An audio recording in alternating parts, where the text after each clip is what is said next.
103,4 Radio DFM. Ngopi sehat, ngobrol psikologi sehat bersama Humanika Consulting ya. Kalau jadi orang tua buat anak-anak ini pekerjaan yang gak mudah ya. Apalagi dengan adanya pandemi COVID-19 yang masih menyebar.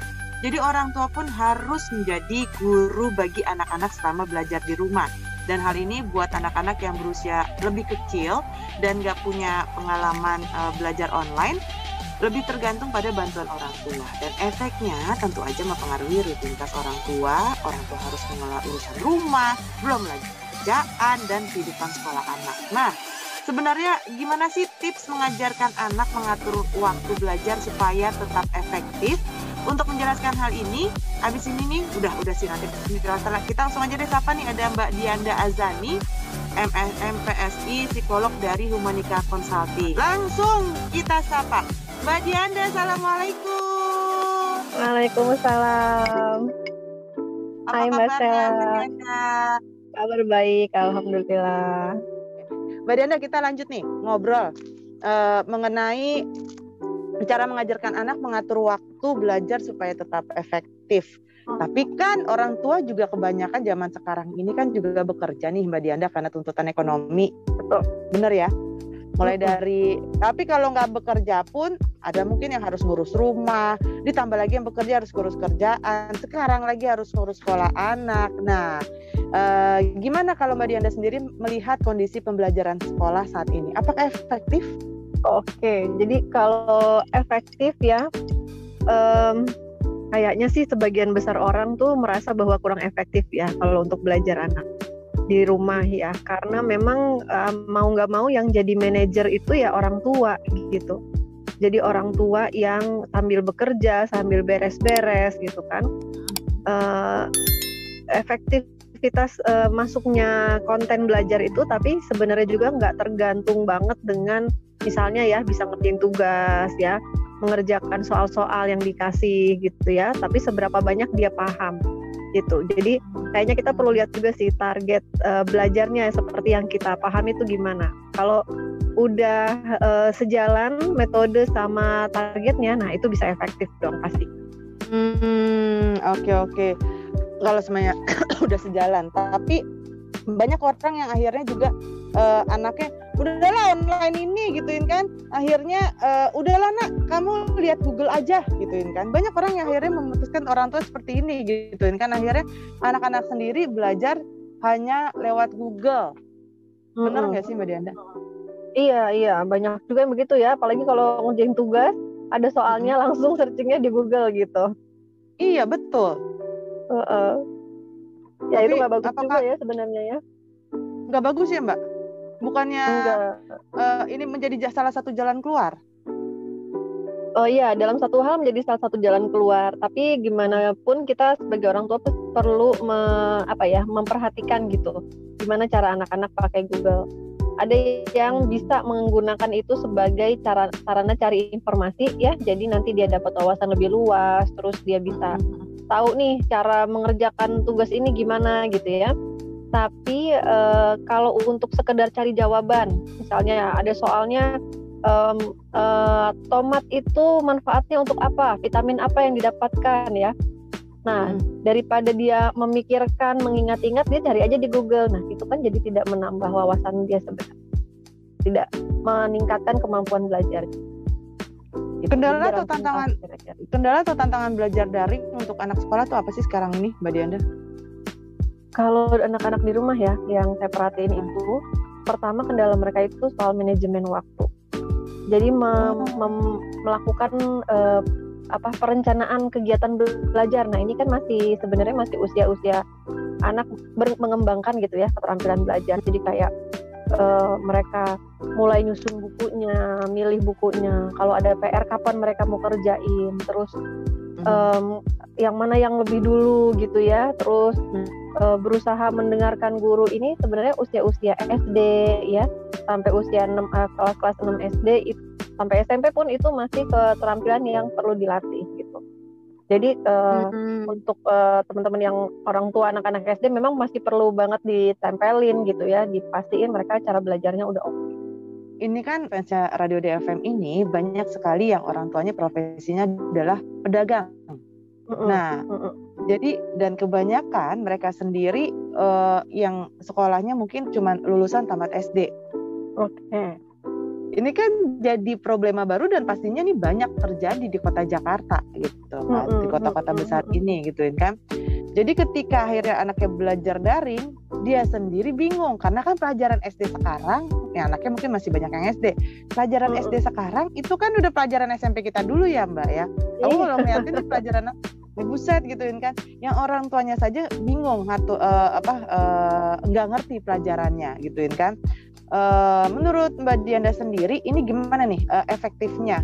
Karena banyak sekali yang akhirnya nih ya udahlah nak, nyerahlah nak, nanya Google aja kita nyontek. Mereka akhirnya cuma bisa nyontek gituin kan. Ya karena ya nggak ngumpulin tugas salah, sedangkan si anak nggak ngerti, orang tua juga nggak paham karena basic pendidikannya mereka kan juga cuma sampai SD gitu kan. Nah ini gimana ini nyikapin Mbak Dianda? Jadi mau nggak mau ya kita kalau jadi orang tua memang mesti banyak belajar ya, karena kan anak-anak tuh berkembang terus gitu dan zaman juga berkembang terus. Yang mungkin bisa membantu kita tuh adalah kita menggunakan si Google ini atau si internet ini dengan cara lain gitu, dengan menemukan alat bantu lain. Misalnya nih banyak nih video-video di YouTube ya yang itu mengajarkan pelajaran misalnya hitung-hitungan ya, perkalian, cara mudah untuk mengali gitu ya, kalau puluhan gimana gitu, itu tuh banyak banget. Kemudian ada juga aplikasi-aplikasi belajar ya, yang program awalnya tuh gratis gitu. Terus kemudian kalau dari yang saya tahu ya, dari Kementerian Pendidikan sendiri tuh kan udah keluarin e-book gitu ya, dan ada juga portal-portal belajar kayak TVRI juga kan kemarin juga keluarin gitu ya jadwal belajar. Jadi kita sebenarnya perlu mencari sumber daya itu gitu, nyari jalan lah ibaratnya, nanya-nanya ke tetangga gitu ya, tanya ke guru, ini kira-kira yang mudah, yang murah, yang gratisan tuh apa, yang gimana gitu. Memang paling ininya soal internetnya ya, jadi kita mau nggak mau mesti cek tuh kuota internet ya. Ini kok aku bingung ya, kenapa hijabku miring seperti otakku miring kayak di bawahnya kali ini di bawah.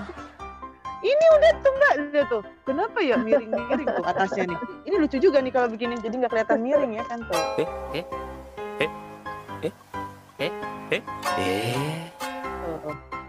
Jadi di tengah gitu. Oh, lihat tuh, nih gue bisa bikin rumah nih. Keren banget deh. Yeay, jadi rumah. Yeay. Sulap bukan sihir. Merah di kiri, putih di kanan. Ingat, ini kalau mama lagi gabut. Aku mau tanya nih, menurut Mbak Dianda sendiri ya, sekarang kan bisa dibilang kalau belajar daring ini peran orang tua cukup besar gitu ya. Tapi apakah peran guru penting nggak sih buat menginspirasi anak belajar secara daring online? Efektif nggak sih? Penting banget sebenarnya, penting banget. Jadi anak itu selama pandemi itu kan bosan banget ya. Mereka tuh kangen banget sama teman-temannya. Terus udah gitu situasi di rumah terus-terusan sama orang tua.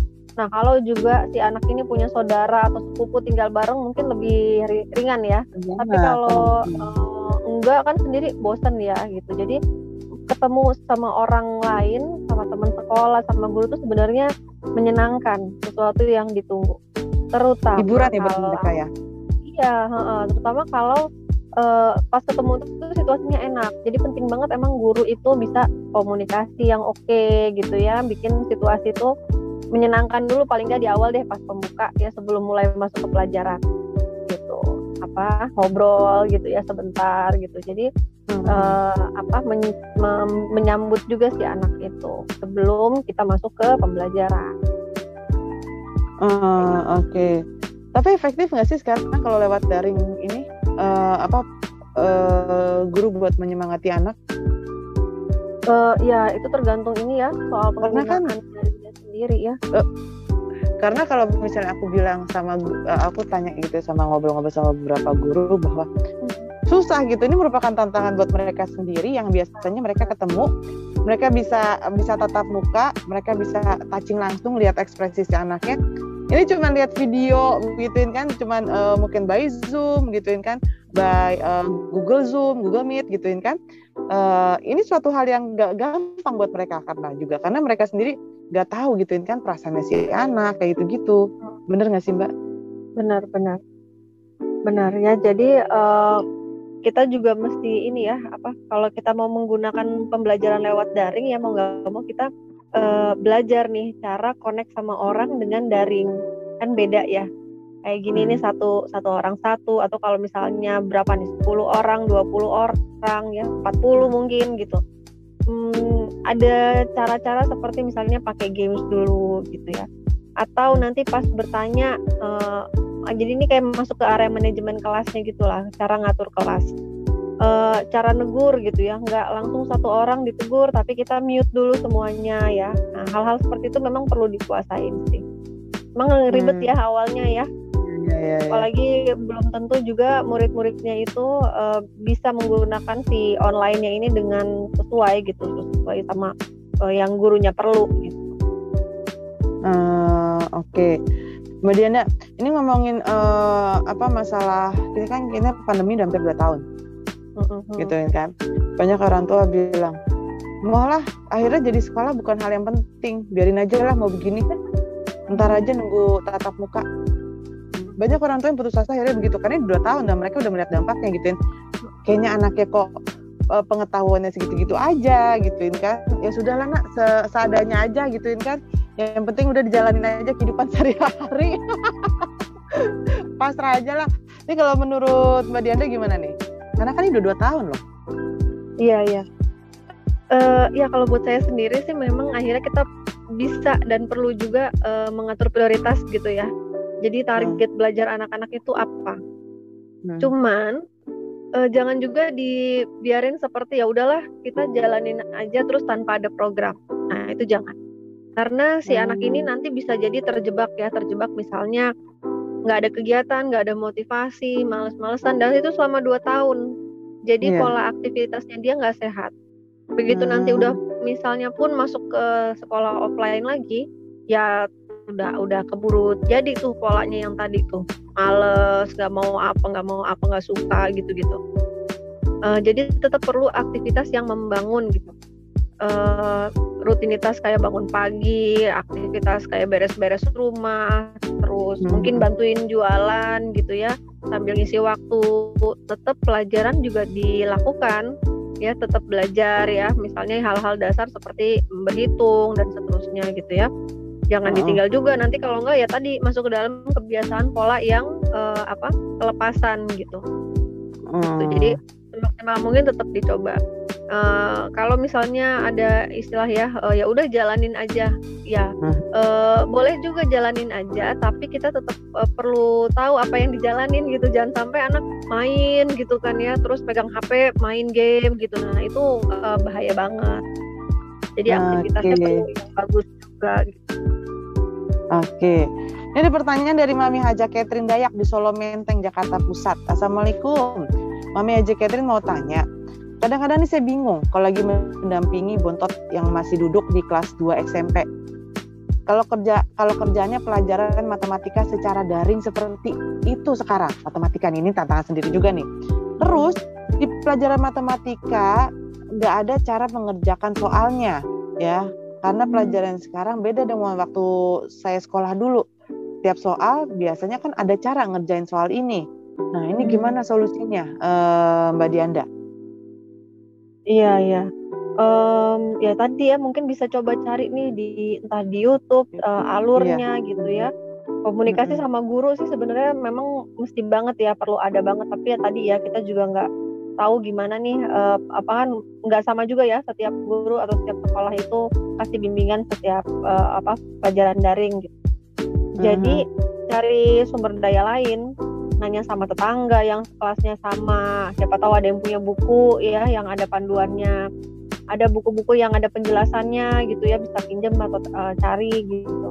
Terus atau ya aplikasi-aplikasi belajar online tadi gitu. Soalnya gimana ya, kita kan memang mesti cari ya cara penyelesaiannya gitu. Mbak Dianda nih ya, terakhir aku mau tanya nih sama Mbak Dianda nih, apa sih tips dan triknya supaya anak sukses mengatur waktu belajarnya? Oke. Jadi untuk bisa ngatur waktu belajar itu kan waktu dia belajar itu kan adalah nempel ke rutinitas harian rumah gitu ya. Balik lagi nih, ini kayak prinsip dasar yang memang hampir di semua area gitu ya. Ya ini utamanya ya orang tua memberi contoh gitu. Jadi di keseharian kita misalnya rutinitas harian nih orang tua bangun paginya, terus udah gitu bikin sarapannya, terus misalnya kegiatan sore. Nah itu diatur juga supaya ada pola-pola kegiatan yang tertata lah gitu. Jadi anak terbiasa sama keteraturan. Ya misalnya bangun pagi tuh jam 5 kita sholat subuh dulu ya, habis itu nanti jam berapa habis itu masak gitu ya, sarapan, terus beres-beres, nyapu lah, ngepel lah, cuci baju dan seterusnya. Jadi ada plotting waktunya masing-masing gitu. Jadi kalau anak udah terbiasa dengan tugas, dengan tanggung jawab, kemudian dengan pembagian waktu, dia nggak akan berat lagi untuk ngatur waktunya gitu. Itu dia. Bisa karena terbiasa berarti ya, Mbak Dianda ya? Iya. Itu dia. Jadi kita membiasakan sambil kita kasih pastinya ya nasihat atau apa ya, pendampingan gitu. Kalau misalnya teratur, nanti kita juga lebih tenang atau apa ya, membuat si anak itu memahami pentingnya punya keteraturan. Karena otomatis ini juga akan berguna sampai nanti dia besar ya, Mbak Dianda ya? Banget, iya banget. Ini kan membentuk karakter ya. Oke, berarti jangan lupa bisa karena terbiasa memanajemen waktu anak. Ketika memulainya bukan hal yang mudah pasti ya, ketika anak belum bisa manajemen waktu. Tapi kalau kita biasakan, insya Allah semuanya akan bisa karena terbiasa tadi ya, Mbak Dianda ya. Oke, Mbak Dianda Azani, terima kasih banyak karena sudah meluangkan waktunya untuk ngobrol-ngobrol di Inspirasi dan Mandiri di Ngopi Sehat bersama Humanika Consulting ya. Terima kasih banyak buat ilmunya. Kapan-kapan muncul lagi ya, Mbak? Ya. Oke. Salam sehat selalu. Nanti deh kalau udah. Iya siap. Salam sehat selalu Mbak Dianda. Assalamualaikum warahmatullahi wabarakatuh. Waalaikumsalam warahmatullahi wabarakatuh.